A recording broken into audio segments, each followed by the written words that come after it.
Once your baby accepts iron-fortified infant cereals, you can begin introducing him or her to fruits and vegetables. The most important nutrients to add to your baby's diet after iron are vitamins C and A. These are found in fruit purees like applesauce and dark green or deep orange vegetables such as carrots or squash. Vitamin A is vital for baby's optimum eye development, bone growth, and neural development. It also supports their immune system to reduce potential infections. Vitamin C helps the body absorb iron and is required for the growth and maintenance of healthy skin and red blood cells. Vitamin C also helps build collagen, which forms connective tissue that binds muscles, bones, and tissues together. The quality of the foods you offer your infant during this time is also very important.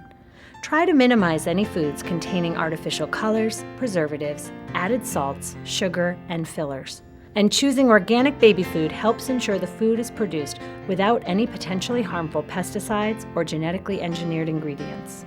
Learn to read labels and keep your choices as pure and simple as possible. There are different theories on whether it's best to introduce fruits or vegetables first, or whether it makes any difference at all. Consult your pediatrician to determine what is best for your baby. At feeding time, look for signs of communication from your baby to determine how much he or she needs. Just as with adults, it's normal that some days your baby will be hungrier than others. Your baby can now show you his or her hunger by opening his mouth and leaning toward the spoon. Likewise, your baby will show signs of fullness or disinterest by leaning back, closing his or her mouth, or pushing your hand away. And pay attention to these signals to develop a healthy feeding relationship with your baby and to ensure you give them just the right amount of nourishment that they need, not too much and not too little. To make sure your baby is receiving proper nutrition, though, by 6 months, keep in mind that most babies need 2 to 3 servings, or 2 to 4 tablespoons each, of fruits and vegetables per day. Breast milk or formula will still be your baby's primary source of nutrition at this age, but fruits and vegetables will provide other key nutrients and will help them begin to develop additional feeding skills. Start with first foods, which are single ingredients and fine in consistency. Use a soft-tip infant spoon to feed your baby, as it may help soothe your baby's gums if he or she is teething, which is common at this age. Place a few spoonfuls of the selected food in a bowl. If your baby does not eat the entire Earth's Best jar or pouch in one sitting, then spoon out a portion in a separate dish, reseal the jar, and store the resealed jar or pouch in the refrigerator. Use the contents within 1 to 3 days. When beginning fruits and vegetables, start by placing just a small amount of food in your baby's mouth. While feeding time can get messy, it also helps to build important skills that will nourish a healthy eater for life. If on day 1 your baby spits out a new food, it's important to continue to offer that food again the next day and even the next.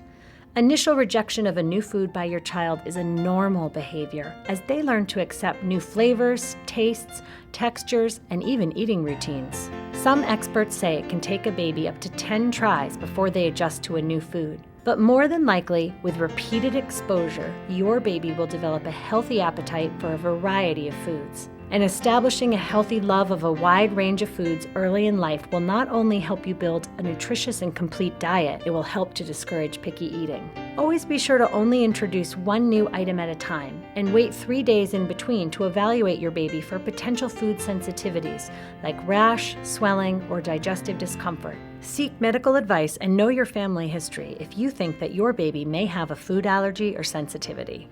At 6 months of age or older, once your baby accepts finely pureed first fruits and vegetables, you can move on to second foods. In addition to single ingredients and a thicker texture, second foods introduce your baby to unique varieties and fresh flavor combinations, and also begin to include a variety of meat, poultry, and legumes.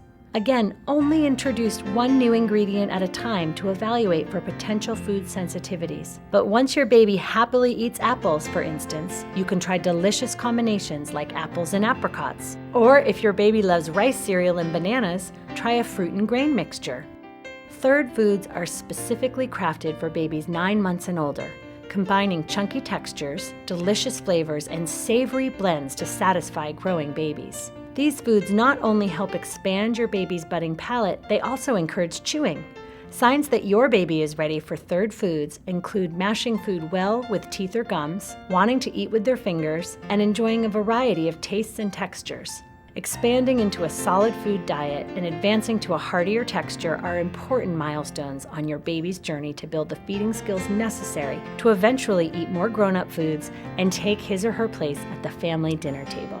Mealtime can be a pleasant and, better yet, a fun experience for you and your baby, watching as he or she delights in discovering a whole new world of flavors and textures. And with over 75 different varieties of Earth's Best organic jarred and puree baby foods to choose from, you can be confident that your baby will get the wholesome and pure nutrition they need. Earth's Best, nurturing your baby the purest way.